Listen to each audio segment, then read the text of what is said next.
Bonjour à tous, je suis très heureuse de vous retrouver pour vous présenter la deuxième vidéo liée à la fin prochaine du confinement, durant lequel il vous reste quelques jours pour réaliser vos dernières missions et vous assurer une reprise sereine. Aujourd'hui, Valorise vous pose la question, avez-vous pensé à mettre à jour votre plan de trésorerie prévisionnelle? Alors le plan de trésorerie prévisionnelle, en quoi ça consiste?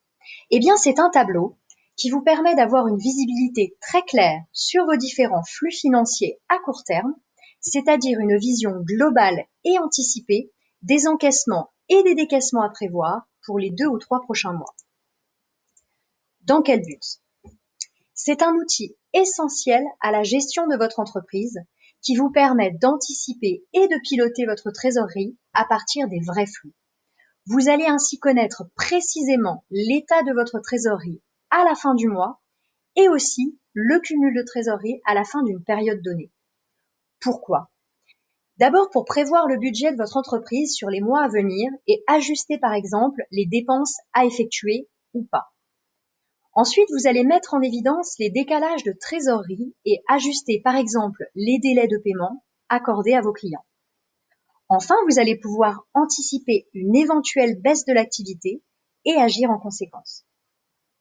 Mes conseils sont les suivants.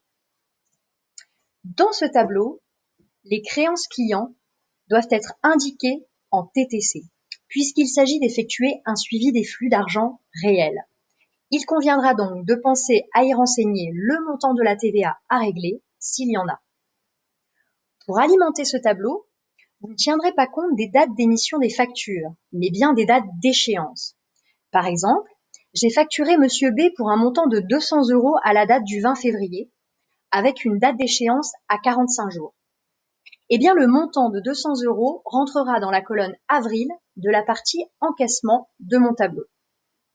De la même manière, vous ne tiendrez pas compte des dates indiquées sur les factures des fournisseurs, mais bien des dates d'échéance.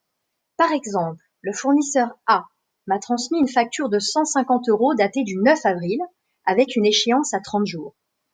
Je dois donc régler cette facture pour le 9 mai. Le montant de 150 € rentrera dans la colonne du mois de mai de la partie décaissement de mon tableau.